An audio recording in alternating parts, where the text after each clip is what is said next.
compagnie. Laurine et moi, encore une fois, vous retrouvons séparés mais ensemble, mais vous avez compris, pour vous faire un tag à nouveau, parce que en fait il y avait peu de tags, et puis ces derniers temps il y a plusieurs tags qui m'ont plu.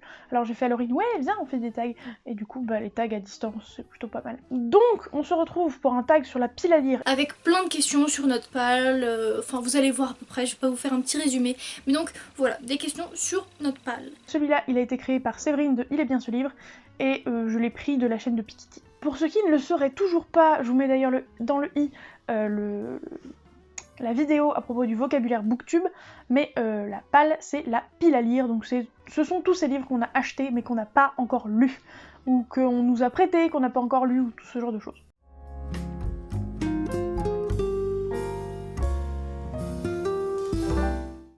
J'en ai noté 55, ce qui est, somme toute, je trouve raisonnable. Je pense que le max que j'ai dû avoir, ça devait être 60-65. Je m'en satisfais, mais en même temps, je voudrais descendre ça un petit peu plus, dans le sens où j'ai vraiment une bibliothèque qui me sert de palle, c'est une petite bibliothèque, et moi toujours ma limite maximale c'est il faut que ça rentre dedans.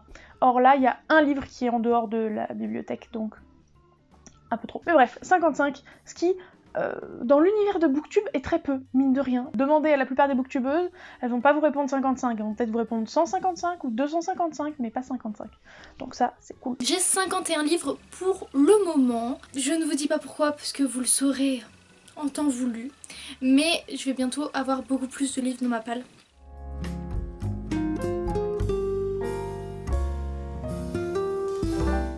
La grosse majorité des livres que j'ai, c'est de l'achat neuf, et j'irai même plus loin, en librairie ou en centre culturel ou quoi. Mais en tout cas, il faut que j'ai vu physiquement le livre avant de l'acheter, pour la simple et bonne raison que fut un temps, j'ai acheté un petit peu d'occasion et je me suis fait arnaquer à une ou deux reprises avec un livre qui était soi-disant état neuf ou d'excellente qualité machin, qui au final s'avérait être en piteux état selon moi, et clairement j'ai pas voulu récidiver l'expérience, donc même quand j'achète neuf, j'aime pas commander.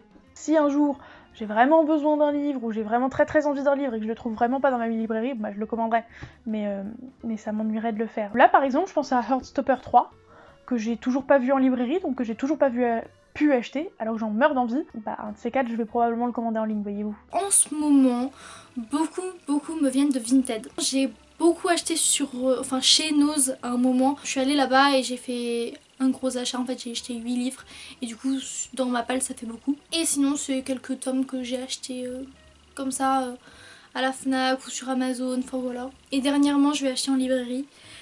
Mais du coup principalement c'est Vinted.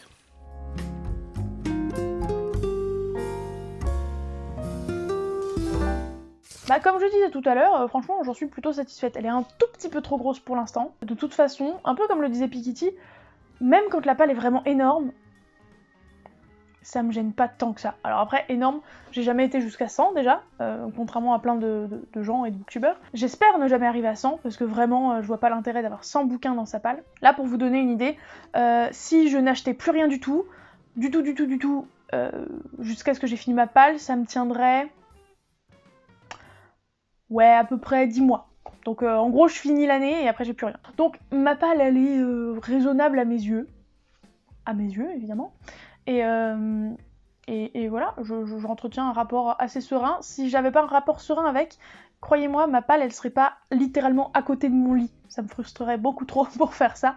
Mais non, franchement, elle et moi, nous nous entendons bien. En fait, Clémentine, elle a toujours été dans une ambiance en mode ma palle est trop grosse, il faut que je la fasse diminuer, je sais, c'est une honte. Et en plus, elle avait pas la place dans sa bibliothèque. Mais du coup, en fait, je sais pas, je pense que c'est à cause de son état d'esprit. Moi, vu que j'en ai jamais eu vraiment de palle, elle m'a intégré l'idée que c'était mal d'avoir une palle. En fait, depuis que je me suis mise à beaucoup acheter de livres, je suis très heureuse. J'adore avoir une palle très grosse pour moi, 51 livres pour moi c'est très gros, je sais que pour d'autres voilà, mais moi j'avais l'habitude d'avoir 5-6 livres dans ma palle max toute ma vie. Donc là 51 livres c'est énorme pour moi et Clémentine me le fait sentir que c'est énorme pour elle aussi, 51 livres pour moi. Mais du coup je suis très heureuse et je vais continuer comme ça.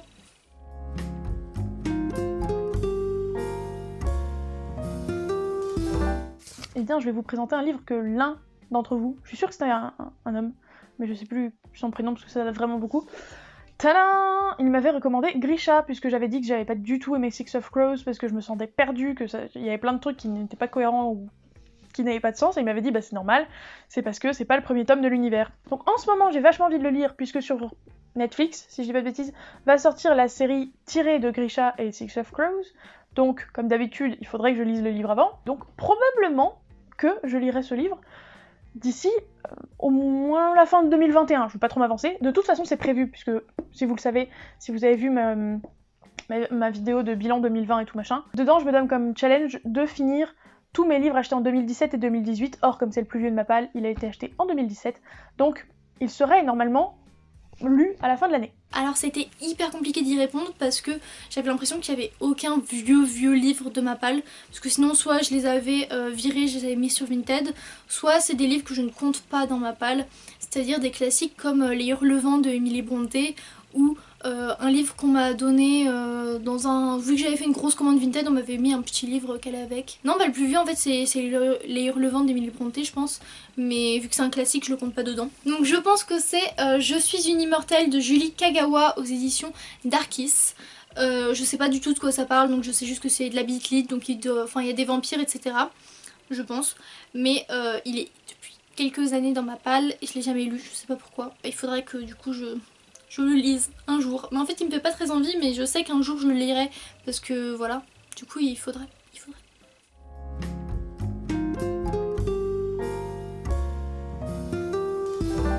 Actuellement, je suis en train de lire pour un challenge du PLIB qui nécessite, je ne vais pas vous faire tout le détail, de lire des auteurs qui ont déjà été dans le PLIB. Et en gros, on a jusqu'à la fin du mois de mars. Or là, je vous parle, on doit être le 21, truc du style. Et avec mes 3 lectures en cours, je pense clairement que ça m'amènera jusqu'à la fin du mois. Donc, mes prochaines lectures ne seront pas selon ce challenge. Mais mon problème est là, c'est que toutes les lectures que j'avais prévues jusque-là rentraient dans le challenge. Et peut-être avoir envie de lire autre chose. Donc je me suis beaucoup posée devant Auguste, ma fameuse palle, pour me dire mais qu'est-ce que je vais vraiment lire après. Je ne savais pas trop. Mais suite à une promesse, je sortirai ce livre-là, puisque j'avais dit à Amélie, avec qui on avait plus ou moins, je sais pas si vous vous rappelez de cette débâcle, lu le premier tome en lecture commune, je lui avais dit que je lirais le tome 2 en moins de 6 mois. Je crois que soit le 6e mois c'était là en mars, soit c'est en avril. Donc je tiendrai plus ou moins ma promesse, je ne sais plus exactement. Donc c'est le dernier tome d'une duologie, Vow of Thieves, le 2e tome de Dance of Thieves, je pense que ça doit être le nom de la série, de Mary E. Pearson aux éditions La Martinière Jeunesse. Quasi est un ennemi qui s'appelle Jaze. J'oublie vraiment tous les prénoms, c'est une catastrophe. Donc Quasi et Jaze qui sont ennemis de base, sauf qu'ils vont se retrouver enchaînés l'un à l'autre, littéralement, et c'est une romance dans un monde de fantasy, enemies to lovers, j'ai pas besoin de vous en dire plus que ça. Bref, c'est le tome 2 d'une duologie, et j'espère qu'il y passera en avril. Ensuite là, comme en ce moment je suis en train de ramer dans mes lectures, comme j'en ai 3 à la fois, j'ai l'impression de pas avancer, alors que si, j'avance, mais du coup je finis aucun livre parce que j'avance les 3 en parallèle, enfin bref, c'est la vraie guerre. Donc comme j'ai l'impression de pas avancer, je pense que dans mes prochaines lectures, il y aura l'un de ces deux-là, c'est-à-dire des carrés classiques qui sont vraiment extrêmement fins, qui sont à destination, enfin c'est des carrés classiques collège, donc vraiment vu l'âge que j'ai, ça devrait passer plutôt bien. Donc on a Voyage à Lilliput, les voyages de Gulliver de Jonathan Swift, et de l'autre côté on a Héros d'Homère à Hugo, oui c'est ça, qui est plutôt une anthologie, donc avec plusieurs auteurs différents. Donc ce sera probablement l'un ou l'autre, peut-être les deux, sait-on jamais. Mais pareil, étant donné qu'ils sont très fins, je les lirai très vite, et ça me fera du bien de lire rapidement des bouquins, parce que comme je vous disais, j'ai l'impression en ce moment de stagner. Et enfin, dans le même genre, je stagne trop, je voudrais avancer vite, je sortirai probablement Blue Moon, l'esprit de la lagune de Laïa Lopez aux éditions Hachette, pour la simple et bonne raison que 1, c'est tout fin, 2, ça se lit très vite, puisque comme c'est un tome 2, je le sais déjà, et 3, je voulais le sortir au petit mois, petite lecture, et finalement, je l'ai pas fait. Pour vous faire le pitch de base, c'est juste des sirènes qui ont l'opportunité, une fois leur majorité atteinte ou une connerie du genre, de choisir entre rester dans le monde des sirènes ou avoir des jambes pour aller à l'université, et on va les suivre à l'université, et voilà, il y a des petites enquêtes. Surtout ce qu'il faut pas oublier, c'est que c'est en partie graphique, il y a des scènes voilà qui sont illustrées, un peu en mode BD manga, en plus c'est en couleur donc c'est trop beau, donc ça me fait très envie, ça sera lu extrêmement vite puisque voilà ça fait 215 pages, et c'est quand même très jeunesse. Donc je vous présente pas le livre que je lis actuellement, et je pense, je ne suis pas encore sûre, je pense que le livre que je lirai après, c'est mon dernier livre acheté. Et ça, du coup, je vous le présenterai dans une autre question. Donc j'ai pris ce qui me fait le plus envie en ce moment. Nous avons donc une romance, j'ai pris London and Shay, le tome 1 de Brittany C. Cherry aux éditions Hugo Roman. J'ai hésité en fait avec Le voleur de baisers. Les deux me font très envie et les deux vont être dans mes prochaines lectures. Mais ça peut être l'un ou l'autre, je sais pas trop encore lequel.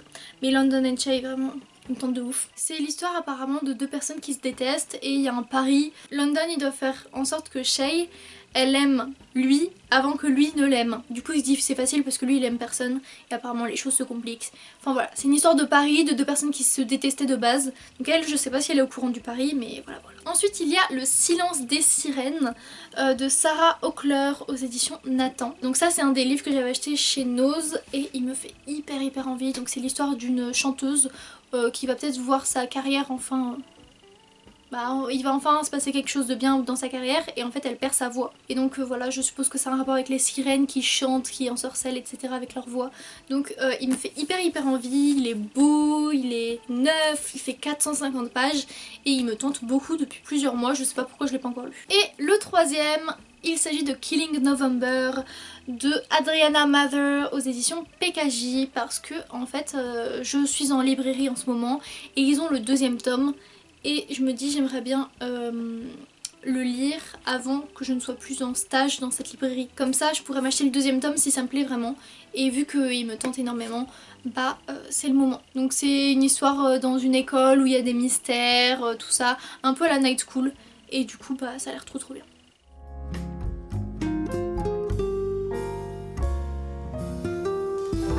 Il y en a eu deux en même temps, donc je vais pas choisir, je vais vous présenter les deux. Oui, l'enfin tant attendu, le famous, le célèbre, Une histoire de sorcellerie, donc le tome 2 de Une histoire de magie de Chris Colfer aux éditions Michel Lafon, qui est beaucoup plus fin que le premier tome, j'ai été choquée. Bref, j'ai adoré le tome 1, Le Pays des Contes, j'ai adoré cette série, un truc de malade, donc clairement je pouvais pas passer à côté de cette sortie.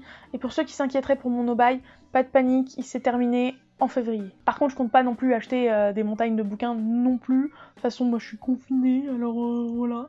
Oui je sais, je peux aller en librairie si je veux. J'estime que déjà les librairies devraient pas, alors je sais, vous allez me taper sur les doigts, mais bref, devraient pas être des je sais plus quoi essentiels, bref, vous avez compris. Mais quand en plus t'as 55 bouquins dans ta palle, tu peux pas dire que t'as une nécessité d'aller acheter les bouquins.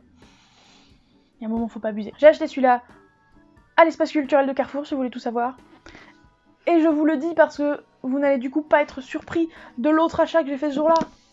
Oui, les magnifiques collections qu'ils ont fait chez Carrefour en hardback, tout ça, qui brillent avec de l'embossage, embossure, enfin c'est embossé quoi, vous avez compris. Le Tour du monde en 80 jours et Voyage au centre de la Terre dans le même livre. Je voulais me les acheter de base et puis je me suis dit ça fera un super combo avec mon affiche des classiques que je dois lire. Donc je l'ai acheté et puis je suis rentrée à la maison et j'ai regardé l'affiche et je me suis rendu compte que sur l'affiche de Jules Verne, il fallait que je lise 20 000 lieues sous la mer. Du coup j'étais en mode bon tant pis, j'aurai au moins cette belle édition. J'en aurais bien acheté d'autres, notamment Dracula je crois qu'il y a. Je sais jamais si c'est Frankenstein ou Dracula qu'il y a, parce qu'il me semble pas qu'il y ait les deux. Et au final, il y avait que celui-là qui m'intéressait. Donc je n'ai pris que celui-là. Sinon j'aurais acheté les autres, mais il y avait que celui-là qui m'intéressait ce jour-là. Donc il s'agit très certainement de ma prochaine lecture, je pense. Les voleurs de fumée de Sally Green aux éditions J'ai lu. Et ça a l'air tellement bien. Je sais qu'il y a 5 personnages, une princesse, un soldat, une chasseuse, un traître et un voleur. Et je sais pas trop de quoi il va être question, mais voilà, je sais qu'il y a 5 personnages. Et une histoire de chaos et de bouteilles de fumée. Mais il me fait trop envie et du coup je pense que ça va être très vite lu. Et donc pour l'anecdote, je l'ai acheté tout à l'heure, genre il y a 1 ou 2 heures.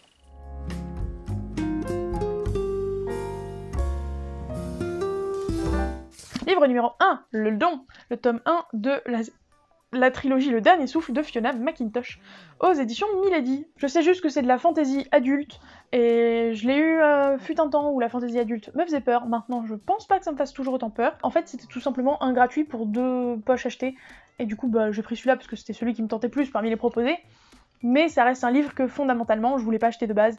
C'est donc pour ça que je l'ai toujours pas sorti. Après j'ai jamais essayé de le sortir, donc la question c'est que tu n'arrives pas à sortir de ta palle, c'est pas exactement ça, c'est juste que j'ai pas sauté le pas, j'ai pas eu particulièrement l'envie, ça arrivera un jour, notamment à cause du challenge dont je vous parlais tout à l'heure, mais ça arrivera un jour. Ensuite, d'un tout autre genre, nous avons La Table du Roi Salomon, qui est le premier tome de je sais pas quelle série, donc de Luis Montero Manglano aux éditions Babel.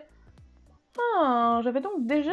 J'ai 2 livres aux éditions Babel, je n'en avais même pas conscience. Donc, ce qui me pose problème, c'est que c'est une briquette de 600 pages sur une thématique qui ne m'intéresse pas. Et vous allez me dire, mais qu'est-ce que ça fiche dans ta balle? C'est l'un des livres que mes collègues m'ont offert quand je suis partie de mon école en 2019, parce qu'ils pensaient que j'étais passionnée par le voyage dans le temps, ce qui n'est pas spécifiquement le cas, ou en tout cas pas sur les lectures adultes, donc je repousse cette lecture depuis longtemps. Celui-là il rentre pas dans mon challenge de vieux livres à sortir de la palle, donc il sera probablement pas lu cette année, mais un jour je ferai l'effort parce que je me vois mal.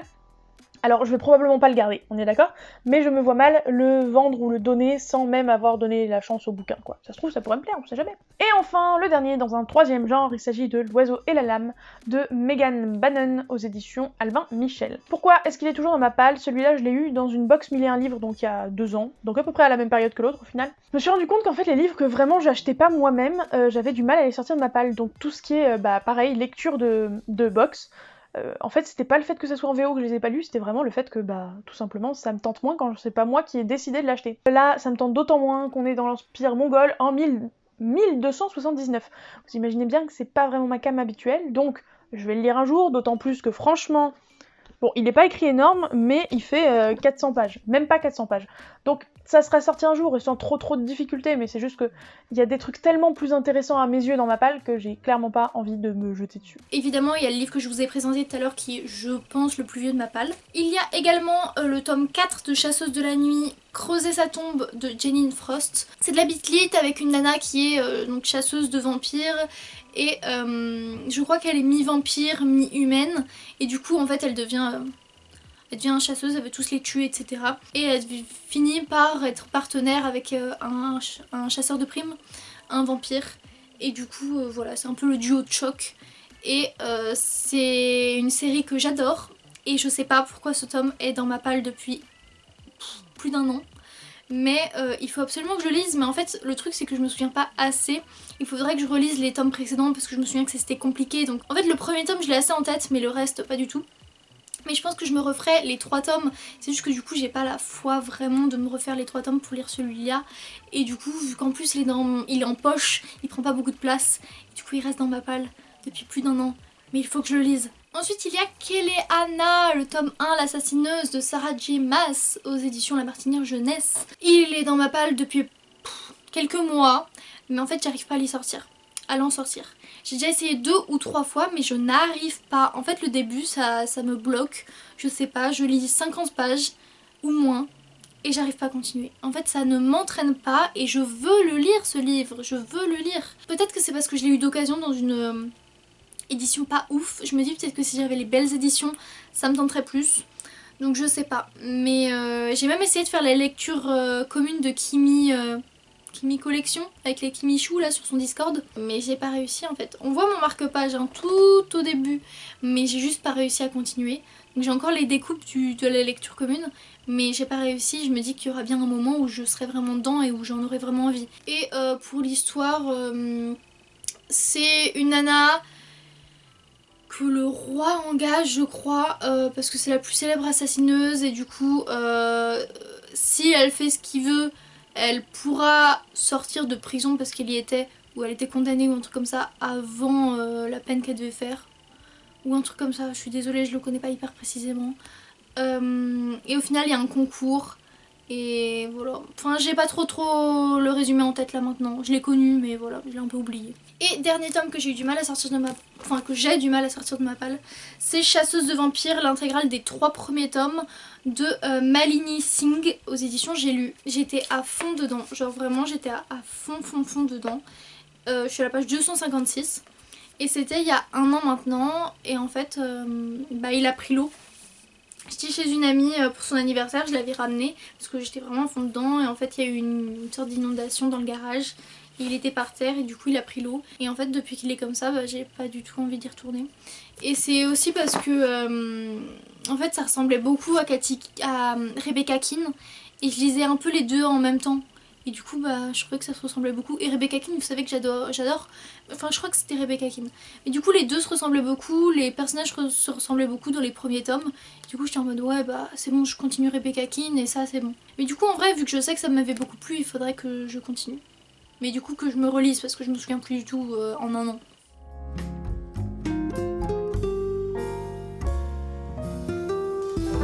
J'aime pas le terme de chef-d'œuvre selon qui, enfin je vais dire exactement la même chose que Piketty sur le sujet, hein, mais chef-d'œuvre selon qui a décidé que c'était des chefs-d'œuvre? Si c'est pour présenter que de la littérature blanche ou classique et tout, ça saoule un peu. En temps normal, je vous aurais présenté plutôt des trucs young adultes qui ont fait un boom pas possible et qui ont été extrêmement appréciés et qui sont encore dans ma balle. Mais étant donné que j'avais 3 classiques de littérature blanche, je vous les présente quand même parce que ça fera moins, ça sera moins sujet à débat de vous présenter cela en tant que chef-d'œuvre plutôt que de la littérature young adulte, même si je suis pas fondamentalement d'accord avec le sujet. Bref, j'espère que vous avez compris ce que je veux vous dire là. Alors, en premier lieu, il y a le Jules Verne, mais il est en dessous de ma pile de livres, donc je vais pas vous le ressortir. Mais enfin bref, Jules Verne quoi, donc voilà. Dans les carrés classiques, grâce au concours PKJ et Nathan, j'ai reçu Cyrano de Bergerac, d'Edmond Rostand. Edmond Rostand. Pourquoi je veux toujours lui mettre le particule 2 ? Je pense pas que j'ai besoin de vous faire un pitch, quand bien même j'en aurais besoin. Je ne vous le ferai pas parce que je ne saurais pas vous le dire. Enfin, je saurais pas en faire un correct. C'est le plus gros des carrés classiques que j'ai eu, mais clairement il me fait très envie et j'ai toujours eu envie de le lire. Donc la taille ne me fera pas peur, d'autant plus que, je vous dis la taille, mais c'est un carré classique collège. Il fait moins de 300 pages. Et en plus, dans les 300 pages, il y a des trucs explicatifs et tout. Donc clairement, pas de soucis. Ça se lira vite. Et enfin, le dernier qui est censé être ma lecture de mon affiche que j'ai à côté de moi là en 2021, Fahrenheit 451 de Ray Bradbury aux éditions Folio SF, qui me fait extrêmement envie, qui n'est pas long non plus puisqu'il fait même pas 250 pages, donc pareil, il aurait dû passer pendant le petit mois petite lecture, ça n'a pas été le cas, c'est pas un drame. Moi, ça me fait très plaisir de le voir dans ma palle, et il va en sortir avant la fin 2021, c'est une promesse de campagne.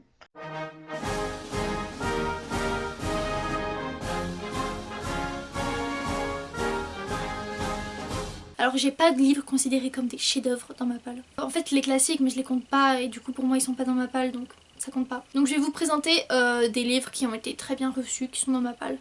J'aurais pu en choisir plein, mais bon voilà, j'ai fait une petite sélection. Pour la romance, j'ai pris Campus Driver 3 de C.S. Quill aux éditions Hugo Roman. Parce que Campus Driver ça a été le coup de cœur de tellement d'amoureux de New Romance.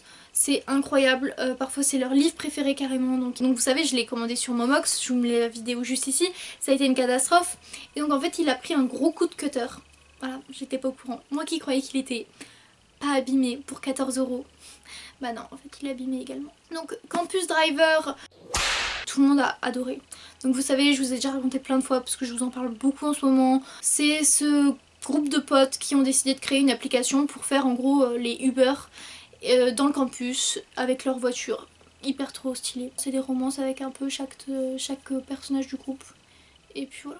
Ensuite dans ma palle, mais qui est en fait à Clem, donc je le compte en fait quand je le compte pas dans les numéros de ma palle vu qu'il est à Clem, mais là je le compte parce que voilà, La Faucheuse ça a beaucoup fait parler. Donc là c'est le tome 2, Thunderhead de Neil Schusterman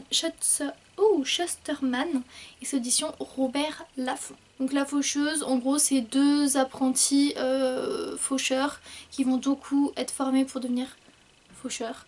Et c'est un peu un monde compliqué où c'est dans le futur, etc. Où en fait les gens sont immortels sauf si le faucheur leur fauche leur âme. Et du coup voilà, ils vont être apprentis, donc on les suit, leurs aventures et c'est trop bien. Enfin leurs aventures pas vraiment, mais on les suit quand même. Et pour finir, le tome 3, Une braise sous la cendre, le prix du sang de Saba Ataïr aux éditions PKJ. Je trouve qu'il a quand même beaucoup fait parler. Ensuite 2 personnages, une fille qui est une érudite qui vient de voir son frère se faire embarquer en prison et ses grands-parents mourir qui l'élevaient. Et donc elle va se lancer à sa recherche, en fait elle veut le faire évader. Et donc en fait on suit un jeune homme qui a presque fini sa formation, qui est bien gradé etc quand même, et lui il soutient pas du tout leurs idées et il veut juste fuir, et du coup ces 2 personnages vont se rencontrer etc. C'est très intéressant, donc c'est de la fantasy et j'aime beaucoup aimé découvrir cet autre monde, donc voilà, c'est super connu, donc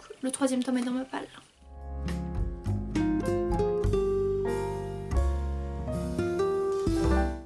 Étant donné que je viens de recevoir plein de livres PKJ suite à un gain de concours, j'arrête pas de vous en parler, de vous bassiner avec, vous le savez, c'est PKJ, tout simplement. Des livres PKJ que j'ai reçus, j'en avais reçu 10, j'en ai gardé laisse-moi réfléchir, 6 je crois. Et j'en avais déjà 5 dans ma palle, donc en fait j'ai atteint un total de 11. Ouais, c'est le clignotant. Et une grosse majorité me fait très envie, y compris ceux du concours, contrairement à ce que je vous disais juste avant, que quand j'ai pas choisi expressément de la voir, ça me fait moyennement envie. Si, là, tous les trucs PKJ que j'ai gardés me font très envie. Il s'agit des Hugo romans parce que, vous savez que je suis accro aux Hugo romans.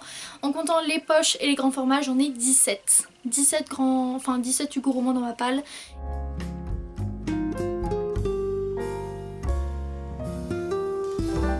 Comme je vous disais, c'est une taille de palle qui me convient, mais j'aimerais qu'elle soit un tout petit peu plus petite, plus aux alentours de 40-45 que 50-55, vous voyez. Mais ça sera pas très compliqué, étant donné que je viens de me faire un no-buy sur 2-3 mois, là, sans aucun souci, qu'on est reconfiné, et que je pense pas sortir en librairie pendant tout ce confinement, et qu'on est confiné minimum pendant 1 mois, donc clairement, ça devrait... Allez, j'ai lu beaucoup d'e-books pour le Plib en début d'année et ça devrait plus trop être le cas en avançant. Je vais m'acheter les livres finalistes du Plib, mais sinon j'ai pas trop d'achats de prévus, j'ai pas trop d'achats d'envie d'acheter des livres de manière irrépressible. Elle devrait pas trop augmenter et elle devrait aller en baissant, puisque je continue de lire à mon petit rythme, mais je continue de lire. En ce moment je lis entre autres Shades of Magic, qui est dans ma palle depuis 2018.